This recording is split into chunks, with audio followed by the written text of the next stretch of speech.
yellow? Is a blue? It doesn't matter. He's still the other.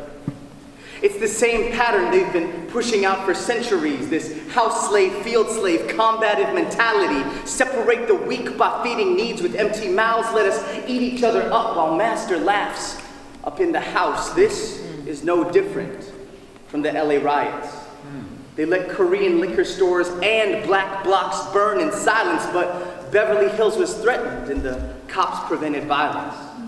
See, I guess the white out there erased the colored lines of our assignments. How many Asians have I heard parrot white supremacist words like, he probably deserved it? Or, those thugs need to be curbed. Not realizing the very same voices can be observed saying, all Asians are nerds, or let's hit Thailand for sexual services. You see, they turn us on each other by withholding what we earned. We all helped to build this country. White sharecroppers, Chinese clerks, black plantation workers, but we're not given our worth because they know a small fire can divert the whole herd. So they serve us bread and circuses encircling our circumstance. Asian Ivy Leaguers, black athletic leagues are instances of carrots that they dangle, keep us running through our paces on a track so well worn we don't realize how deep the race is. You see, racism says race isn't a problem. Racism says, why should I get involved in the struggles of my neighbor? Didn't make them, I can't solve them. Racism relies on distance and mistrust to keep revolving. So I've heard this thing. I've heard them say, all lives matter, right? But it's black kids getting shot. That's right. And I've heard them say all voices matter, but no Asian films get shot. Right. You see, black and brown bodies fill the prisons on the lot. Asian bodies don't get calls from central casting on the lot. When it's black kids on the corner, they're suspected of a plot. When it's Asians in the script, we're never given any plots. And the deepest wound of all is that I got what you do not, but we've been hurting for so long, we got no clue of how to stop. Come on. So don't let them turn us on each other, no matter how they try. You see, it's not justice if it's just in place for me and mine. Black bodies being buried, Asian voices that they hide. That's why this time I'm saying Asian voices, let's speak up for black lives. What's up, guys? How y'all doing? All right.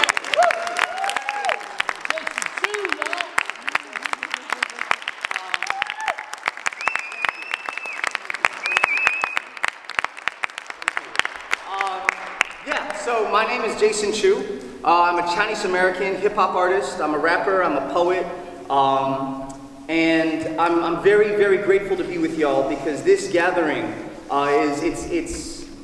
it's for this gathering really that I moved out to Los Angeles 4 years ago because this is where the work is being done. Do you know what I'm saying? Places like this place, not just places like it, this place is where the important work is being done. I grew up as a young Chinese American man in Delaware, which, yes, exactly. That's the right response. That's weird.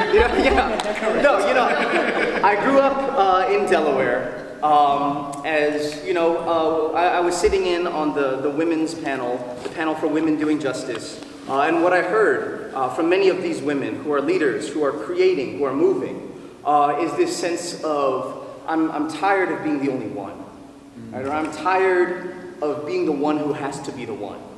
Do you know what I'm saying? And I'm sure a lot of you in here understand that feeling. Some of us are blessed to be working in our communities. Many of us are blessed to be the ones who are going out of our communities. Amen. And I moved out here because this is where I knew I could find the people who are doing this work, who are open to this work. I grew up in a very, very, well, I'll say it like this. It was a diverse community, but it was a broad community, but not a deep community, if you know what I mean. I grew up with South Asians, Southeast Asians, East Asians, black friends, Latino friends, but like one or two of each, against the backdrop of, white, mid-Atlantic, East Coast culture. We eat a lot of sandwiches. That's what I'm saying. Every place that you would eat a taco here, it's a sandwich. Say that, man. You know what I'm saying? And I grew up listening to the voices of black men and women, because they were the voices who had themselves. They were the voices that owned themselves, right? On the radio, in film, these were, in many ways, the fathers and mothers, the artistic fathers and mothers I discovered were black men and women. And so, you know, I'm very thankful. I'm very thankful. I'm at a point in my lifestyle where I make music, I create poems like this one about the Asian American experience, because I'm convinced and I'm convicted that art will save us from ourselves. Okay. And this is not to say, yes, this is actually to say that art is God. That when you see art, if it's true art, if it's honest art, if it's art that's doing what art is supposed to do, how can it not be anything but a mirror and a reflection of the divine image in which we're created? Right? And I'm not talking about entertainment. I'm not talking about things that pat you on the back, things that give you an experience and send you off back to your normal life. I'm talking about the kind of art that changes your life. The kind of art that I experienced through the voices and the lives and the stories of, you know, black men and women from New York, and you know, a white boy from Detroit, and you know, black men from Compton. They taught me, they changed the way I saw the world. I would not be who I am without the tutelage of those voices. That's right. And I'm very honored, I'm very proud, and I'm very thankful that I get to be a working artist. So with all that said, I would be, I'm very proud and I'm very thankful for this next man who's going to come up and share some of his words. Because, so Derek Brown, he's a poet, he's a writer, he's a prophet, if you would. All right. And he's a man that I'm very proud to work with on many ways. We've touched chests a lot. Y'all don't know, that's just for him. But Derek Brown is an excellent man. He's a Los Angeles native, and he's also going to come up as a friend, as a brother, as a man who also lived through the '92 riots and is creating in the aftermath of that. Please put your hands together for my friend Derek Brown. All right. Today's news headlines gave my 4 headlines. Stress etched into my face from the public genocide of my race. The Klansmen in white became the boys in blue, trading those hoods for gold badges, protecting them and not you. They're exempt from the laws they enforce with brute force, while we're forcefully forced to endure their pitchforks. The expendable darker hues are left beaten, battered, and bruised, left to die in these streets built on our ancestors' backs. From indigenous to imported, whether yellow, brown, or black. This rat race we run with slave shackles still on our feet makes cheetahs that were born the swiftest easy prey like the slow sheep. As the body count rises, our outlook grows more grim because they have yet to realize without us there would be no them. Leaving utter disgrace across my proud black face. Put there by unspeakable acts of socially accepted degradation, this lineage of ours far exceeds Master's cotton plantation. Because back then, we were sharecropping, working in the stables. And now we hip-hopping on big major labels, but ain't a damn thing changed. Because a black man in today's society is viewed as nothing more than a slave with his walking papers. My mind. So at the top of my lungs, I'm still yelling for freedom! But if you think you're truly free, then you dumb. Chemical trails sprayed in the air, police brutality on the ground. Hands up or hands down, we still can't seem to breathe. But this skin that I'm in is far from the original color of sin. So y'all tell me why they use this skin daily to paint this hell upon me and paint this hell upon we. Ashe.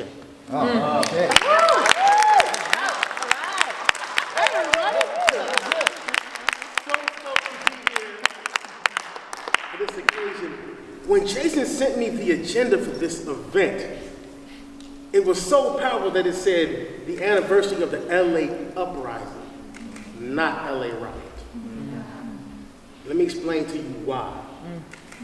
You know, there are 5 major reasons for every major urban so-called riot that we've had. Do you know what they are? Go ahead. Okay, say it with me. Lack of jobs, Lack of jobs. poor education, Poor education. insufficient housing, Insufficient housing. insufficient health care, Insufficient health care. and the last one, which my piece just addressed, is police brutality. Police brutality. That's right. So, if you take away a human being's ability to educate themselves and provide food and shelter for themselves and their family, once they've had enough, you're going to have a revolt, not a riot. So, for the people who were in the Women Doing Justice seminar upstairs, I told them that I'm publishing my first book. All right. Woo! That book is entitled Articulate Scars, coming out April 22nd. And when we began, that's the flyer right there. We talked about hope for the future moving forward. In this time of heartbreak, hate crimes, and hashtags, all I have to cling to for the future is hope. Hope that the name of my unborn son's birth certificate does not read dead man walking. That his first words won't be stop, I can't breathe, and his first steps won't be to take his place in a police lineup. Hope lost is a dream deferred. A message yelled at me from the pulpit in all of its Sunday morning glory.